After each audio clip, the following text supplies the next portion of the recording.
Hello, my beautiful friends. It's me, Kirsten, and this is the It's Giving Mystical podcast. And this is your podcast for the week ahead, the week of February 7th. Just to check back in and remind us all that it is a Hermit year. And it's going to be so important if you have a practice with the cards. I encourage you to pull the Hermit card out of whatever deck you like to work with and just take a look at our good friend. In most decks, you're going to see a combination of symbols. You're going to see a cloak and you're going to see a lantern with a star in it of some kind of guiding light, some kind of protected guiding light, and you're going to see a staff. And those three symbols are just going to be so important this entire year. So the 9 year will bring endings, will bring completions. But the hermit is one who is prepared for the journey. And the way we prepare for the journey is that we have a cloak. It means we have healthy boundaries. We know when to protect ourselves. We know when to kind of shut off the outside world and turn inward. And I was speaking with a friend and a client yesterday, and we were talking about this idea of turning inward. And for some of us, that's still very much a journey of healing, and maybe that will be forever. But there is this moment, this kind of inflection point where if you've done the work to sit with your inner child, to do the work of making peace with whatever traumas you've experienced, making peace with your nervous system, becoming a friend to your nervous system, really understanding the larger sense of how much safety you deserve, how much you deserve the voices in your head to be kind ones, be encouraging ones. And although we might not negate the negative self talk forever, we can counterbalance it with powerful, powerful internal guardians. And when we get to this point, this inflection point, it becomes that turning inward becomes this place where we turn inward. And it is such a rich, beautiful place where we turn inward because in there it is safe and it is warm, it is inspiring, it is exciting, it is peaceful, it is beautiful. It's like the crystal caves when you journey into the earth, the beautiful crystal caves you find and discover, and the groundwaters that feed you in the same way your body becomes yourself, your energetic field becomes a similarly generative, restorative place. So the cloak is always a reminder of that. The star is the light that only you can generate and only you can match and only you can witness. And it is a new flame in this kind of myth that we're talking about, and it needs to be protected. So it's understanding what the guiding light is, what your north star is, what is the thing that your sacred fire we talked about a couple weeks ago. What is the thing, your guiding light? Like what is the thing that you are traveling towards and with? What is the medicine that you're here to fully embody? What is the medicine and the light you're here to fully engage with as a way not only to experience it, not only for life to experience itself through that, but as a way to, set a path, a new path for others who come after you. And maybe even to shine a light on the path for those who came before you and weren't able to walk there. And then lastly, the staff. The staff is to remind you to source into something deeper than yourself. It's a reminder to feel into the earth, to lean on the things that are going to, again, be generative, be nourishing, be nurturing, be sustaining, offer you power and resilience and resourcefulness when you feel drained, when you need it. And I want to just talk about this moment that we're in because everybody in the capitalist consumer marketplace is selling us fear. They always have been. And there is just so much rich material right now. It's so easy to be taken off balance by the amount of movement, the amount of just kind of noise, some very real in your life confrontations, and some more like theoretical, talking heads kind of energy. But there's something important about what you're co-regulating with, and it's very easy to become co-regulated with that fear, with that anxiety, with that sense of hopelessness.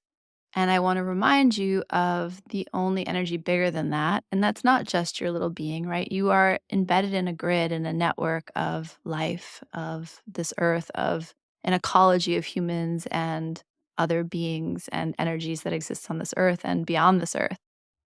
So remember that the same way that a baby or an infant needs to co-regulate with its caregiver, ideally a safe, resourced caregiver, you have the opportunity at all times to co-regulate with the earth. And that's why practices around breath or practices around grounding, practices like decoupling that help you sync up your sacral chakra, your heart chakra, and the beat of the earth. These are powerful ancient practices because we need to be reminded when things feel out of control, we need something healthy and safe to co regulate with. And this beautiful earth, we don't call her Mama Earth for no reason. Like she is the sacred mother, the beautiful, generative mother that is always beating in rhythm, right? She expresses in a million different styles and fashions and energies and moments and movements. But the pulse of her, the beat of her is consistent, and the beat of her is always available to you. Gravity's hold is always available to you.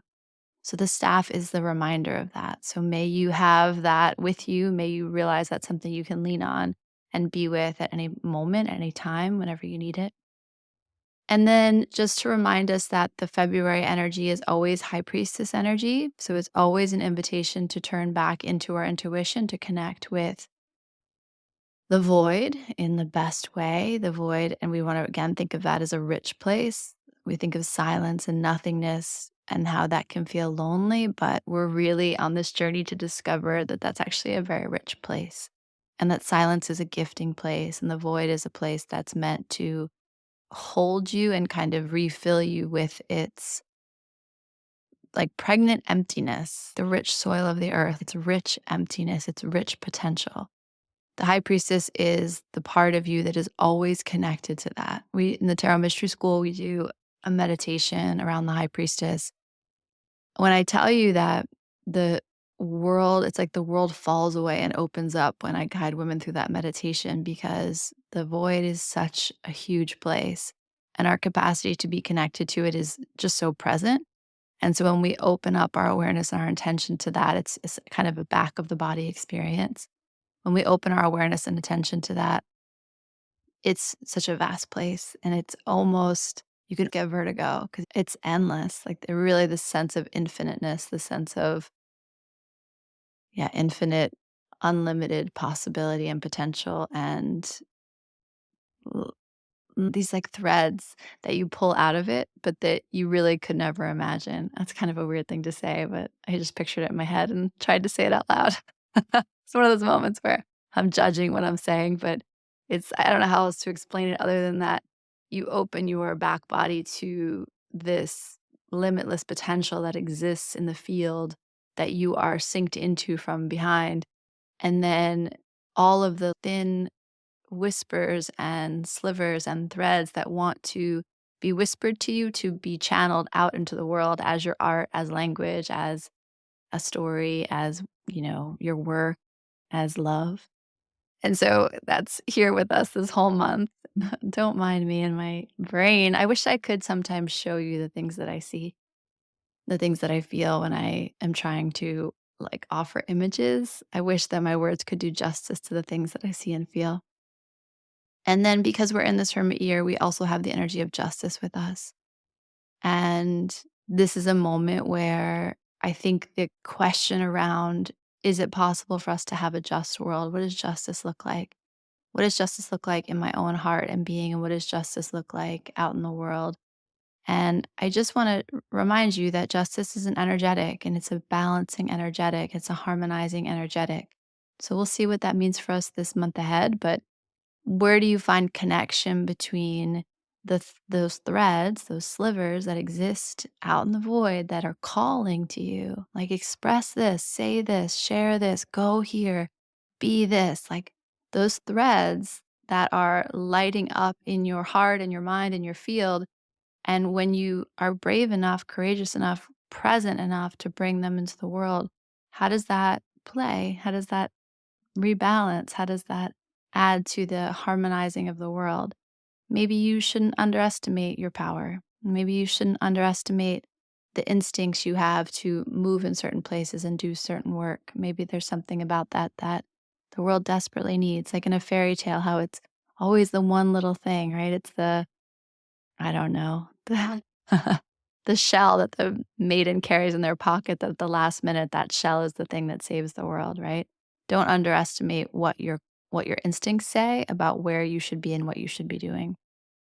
Which brings us to the card of the week, which is the King of Wands. Okay, we know my good friend, my sexy king.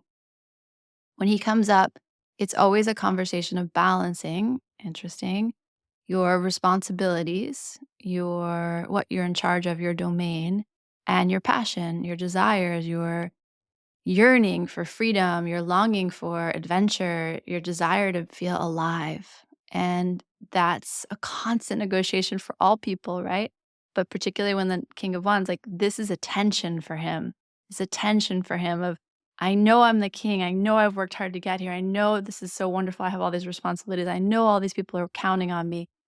But man, I want to run naked through the sea. Like and I wanna, go dance on a beach somewhere. So there's this kind of push-pull between the things that we're devoted to and that we care deeply for and that we want to care for, and then the things that kind of call us, that make us feel alive and in the moment and free and wild and sexy and inspired.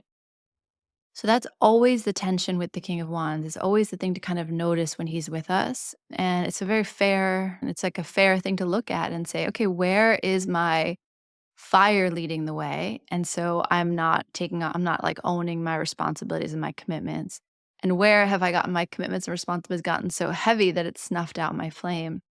What was interesting today when I pulled him was the message that came out was, don't think of those things in opposition. Something that I think you're gonna discover this month is that there's these ideas you have that you're holding in opposition. It's either or. It's this or that. I can't have both. And there's a way in which those two things want to be, and for you, it's gonna be specific, want to be brought onto the same field. Like, you're not right. It's not right to say that things have to be polarized. Within all things contains the seeds of all other things. And so there's a sense of, how am I holding these two things apart? It's either this or that. And the King of Wands wants us to be aware of that. Notice how you've differentiated some place where it's like, this is my responsibility, and this is the part of my life that lights me up. This is where I feel wild and free. And he's kind of like, our work is not to further polarize those things. Our work is to bring those two things into alignment. And a beautiful way to think about that is in the tantric framework of a sankalpa. So if you Rod Stryker, I love his book, The Four Desires. I highly recommend it if you haven't looked at it. It's a little bit dense, a little bit of a textbook, but you can pull out any of the exercises from it, and they're really powerful. And the way he talks about the sankalpa is, and this is a tantric belief, right? It's your deepest driving desire. And it's the desire that is really ruling your movements. And the way you are in a day is really ruled by the things you desire, whether you're aware of that connection or not. You only really do things that meet some desire in you, that satisfy some desire in you. And I could talk about this for days because it's really interesting, because there's this idea of, well, you want this thing, but then there's this other thing you want more, like you wanna be free, but you wanna be safe more than you wanna be free, and so what are the negotiations you're making in your life and in your world and in your movements that actually display that the safety is a deeper desire than the freedom, or vice versa? And what the King of Wands wants us to realize or pay attention to in this week is, honor that deep driving desire. Like, drill down, spend time, take Rod Stryker's book or just journal around this. Like, what is the thing I want so much right now? And then how can I nest that thing, become aware of that thing, and use it not as a distraction, but as the fuel in my life, as the fuel to my devotion. So if for the King of Wands, right? Let's use this, our good friend, as an example. If he has something that he has made commitments to, that this is a responsibility in his life. We talk all the time about I have to versus I get to. Right? Like, I have to cook dinner versus I get to cook dinner. Like, there's a big difference in holding those two energies. And then thinking about the deep driving desire, the part of you that wants to be free, that wants to express yourself, that wants to be creative, that wants to feel sexy and alive. Why is that part held in contrast or conflict to the part of you that has commitments? So if you do X for a job, but you also want to paint or you also want to express yourself, how can you bring that desire to create art into your job? Or if you can't, then what changes do you need to make to bring peace to that? But there's this really interesting tension, like, I can either be wild and free and sexy and creative, or I can be committed. And the King of Wands is like, that's a fool's choice, because you have to honor the part of you that seeks to express itself, that seeks to be alive, that seeks to prove to itself that it's alive. And also, there's something deeply satisfying and grounding about honoring your commitments. And so, this idea that we have to choose one or the other, again, is like a joke. It's not a real choice. The King of Wands is like, no, let's think about this. And this goes back to what we said a couple weeks ago about your sacred fire. Where are you not honoring that? And where is your life out of alignment with these two things? I hope that makes sense. And it's just, and it's all going to be different for each of us. But there's this curiosity, this question: if I need X, if this is my desire around creation, around living, around freedom, around liberation, how can it actually become something that burns in a way that creates the change I need in my life, creates the movements I need in my life? So, just investigating where you separate out. And I think just last thing I want to say about this, and I've said this before, but it's an interesting example and it always really rings true for me, was during quarantine.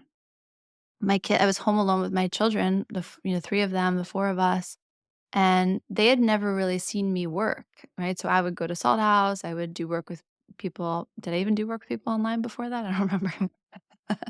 But I would work with clients, or I'd, be in classes, or I would take classes, I would teach classes. And they had never seen that part of me, and I didn't realize how much I held those things apart, me as a mother and me as a woman who works in the spiritual fields, or a woman who has a spiritual practice and a passion for working with other women, for teaching people how to be more empowered in their bodies. I never realized that I held those 2 parts of me so separate until they were forced to be in the same space, and I remember, like, specifically being uncomfortable with them hearing me work, and then I had to get over that. And then I had to trust them with the version of me that was not just their mother. And I, at the same, like, as much as that might have been uncomfortable in the moment, I really attribute it to one of the reasons I feel so close to my children is because there's things that are that are mine that are like, not to share with them. But as a full person, they know me more because of that time we spent together. And I know them more. It's the same thing. There's a part of them that goes off to school and it's like a black box. I only hear good things from their teachers. I otherwise don't know a lot about what happens in those school buildings. And when they were here for quarantine, they were in the house and I got to hear them interacting with their friends, hear them interacting with their teachers. I got to glimpse a part of them that I didn't know. And so it's a beautiful thing to become more fully intimate with a person you love, to see. It's like when you're part and you go see them at work and you see the way they are at work and you're like, that's so exciting and sexy to see that dimension of you that I don't know. Or my aunt, she's an incredible mother. She's like an incredible human being in every aspect. When she talks about her work, when I see her in her work, she lights up in a whole new way. That's kind of what this energy is with this King of Wands. Like, notice where you're compartmentalizing yourself, and if it doesn't feel okay to break those down, or if it feels scary to kind of be more fully yourself in different spaces, bring more of your authentic self to different spaces. It's something just to think about, and it's a curiosity of like, can I really not trust that space with my full self, or have I just not given the space the opportunity to know my full self?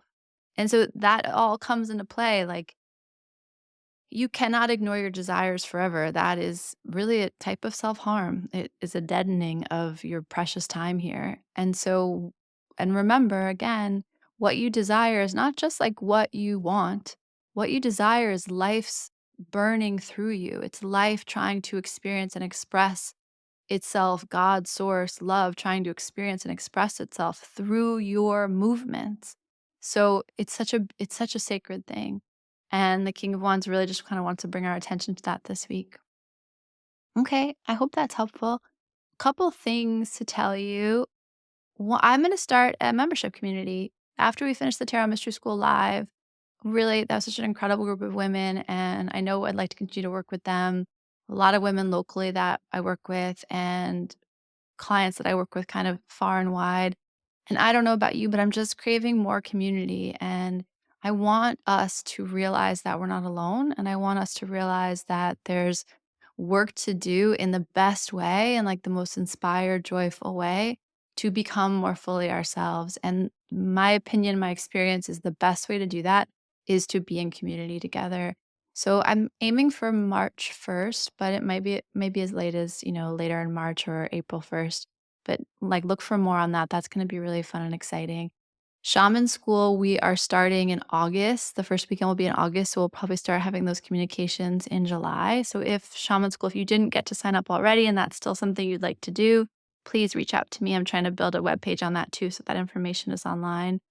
And I think that's it. Just like really craving, real life time with people right now. I think that we need each other more than ever. I've said this to you before too, but a woman who comes to Women's Circle, she told a story once about struggling and how when she took a minute to breathe, what she felt was not only her own breath, but she felt like the mycelium network, like the roots of all the women in circle standing with her.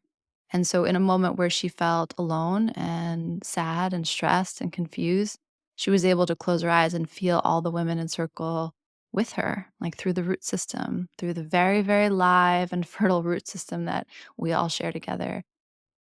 I do think that one small way, and maybe not so small way, we can change the world is to really trust each other with those root systems and trust each other with each other's growth and with each other's fullness. And that's the work I want to do. So that's what's on my mind. Sending you so much love and reminding you of your staff, reminding you of those symbols that are with the Hermit this year that are such potent, powerful reminders of the support you might need as you set off on this new venture that is 2025, this new world, this new way that we're all entering into. All right, so much love to you and check you later. Bye.